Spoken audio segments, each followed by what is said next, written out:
Hi, and welcome to the first episode of our podcast.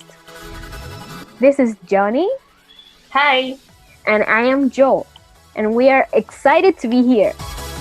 The objective of this podcast is to bring psychology topics closer to people so it's easier for you to understand, and who knows, maybe you'll get interested in psychology. The other objective is to make easier for people to write characters for their stories. And that's why Johnny is here. He's a literature student. Hi, Johnny. How are you today? Hi, I'm fine. How are you? I'm fine too, thank you. And thank you for being here. Thank you for having me. So yeah, let's get started. Today we're gonna talk about comic relief characters. So what do you think of them? Do you like them? Yeah, I like them. I think they're really funny. Well, they are no one's favorite character, but people seem to love them anyways. Some of them are stereotypes or are known because of one joke. Usually an overused one. Yeah, I know. But today I'd like to focus on the ones that are from non-realistic media. Yamcha, for example, is a human and most of his friends are Saiyans. You know, aliens from another planet. They are stronger than humans and stuff.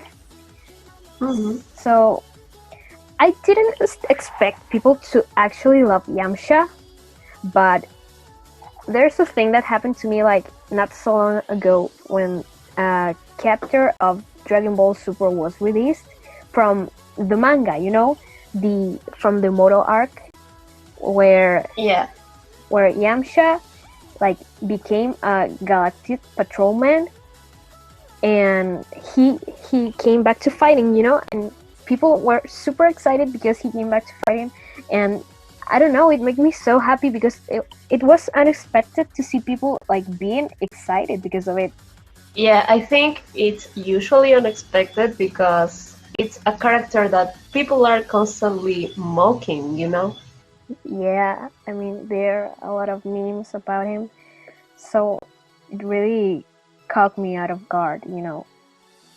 So, besides Yamcha, there's also Hol Horse from JoJo's Bizarre Adventure, like Araki, the mangaka, the creator, even considered him to join the protagonist of the series and reused his concept to make Part 7's sidekick. And he's also one of his favorite characters. I read this in a magazine where they interviewed Araki, and I was really surprised because of this.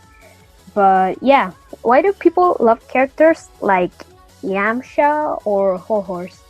Well, they are mere humans among gods or aliens or powerful stand users in case of them. And they are like you and me, and so it's easier to empathize with them.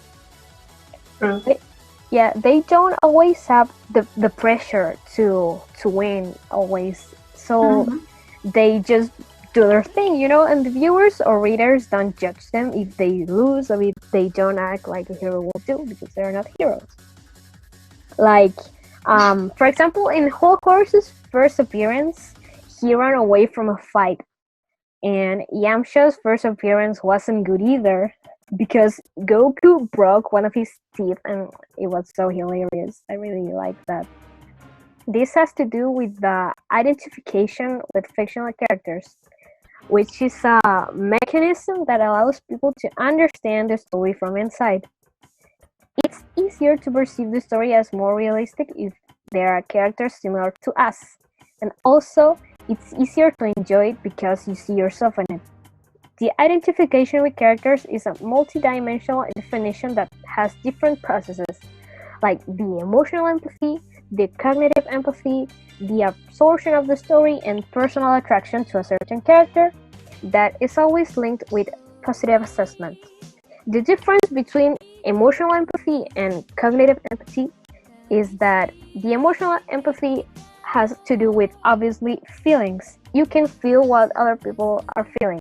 You feel their feelings. If they are suffering, you can suffer too, you know. But the cognitive empathy, it's different. it has to do with like when you see someone struggling, you understand their struggles, but you don't necessarily feel the same way they feel. Interesting. Yeah, it's very interesting. So, Johnny, I want to ask you something. Because you're a literature student and you also took a course about writing characters, right? Yeah. So, do you think these characters are important for every story? I'd say yes, because one of the most important aspects of creating characters is making them flawed. They need to have flaws and weaknesses so that people can identify with them more easily. However, comic relief is not always necessary, I think. I'd say it's best to avoid using them if they don't add something meaningful to the story, as they can feel annoying. Hmm. Yeah, I think you're right because I've seen characters like from other media that could be considered annoying. You have to know how to write them, I think. Know how to write them and know where to put them too. Hmm. All right. So, why do you think characters like Yamcha or Hol Horse are just side characters? Is there any reason why they aren't protagonists like them? What do you think about this? Maybe, and this is my point of view, Mm-hmm. maybe it's because they don't really work as protagonists. In most stories, the main character manages to overcome the obstacles that are presented, and many of these characters aren't necessarily made to overcome those obstacles. Having a character like that as a protagonist could make them depend too much on the secondary characters, I think. Also, since these characters are often used as a comic relief, it could be boring to reuse them. Yeah, I think I get your point. Like, for example, imagine Yamcha as a protagonist. I think it would be funny at first because you see him like losing or dying, but it could become boring to see him always losing, I think.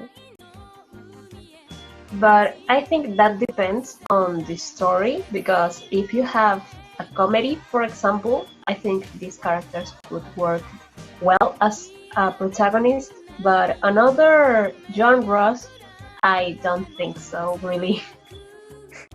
Yeah, yeah, you're right. So, as a literature student, could you give some tips to write characters like this? What do we have to focus on to do it? Well, I think the first thing is look at what your story is about. These characters do not always work, or at least not always work the same way. The comic relief you'd use in an adventure, for example, isn't the same you'd use in a horror story. Also, these characters are often used as a way to represent the viewer. Alright, I think I understand. They are kind of made to represent the viewer. That's Yeah, maybe that's why they don't necessarily have to overcome their struggles because that doesn't always happen in real life. I yeah, think exactly. I think that could be an explanation, but this could also happen because of the short screen time they have. Yeah, I think like they don't get to have a fully development like other characters. hmm Because the story is not about them, right? We could say as a conclusion that they are important in a way, but they are not the main attraction because that's the protagonist's role, right? So, but Yeah, they help other characters to shine. Like for example, in the I am thinking about the Yamcha and Goku fight, their first fight in the Dragon Ball series. Yamcha kind of helped to show us how strong and maybe smart in some way Goku was. Am I right? Yeah, Yeah, because you could see they are way different. you could see the contrast between them. Yeah, that's what I wanted to say.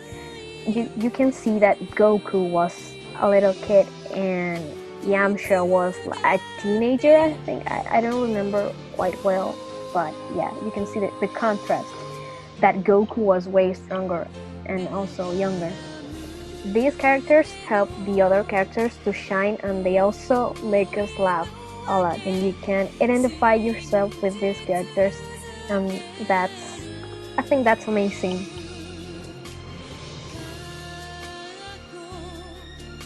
Thank you for being here today with us, Jenny. I think it was super interesting to learn about the perspective of a literature student and to learn how to write these kind of characters. Thanks to you, it was really nice to be here, and I think it was really interesting to learn about those concepts in psychology. I really enjoyed it. Me too. So thank you for being here. I really appreciate it. Thanks for the invitation. No problem. So I think that's it for today. Thank you for joining us. See you later. Goodbye.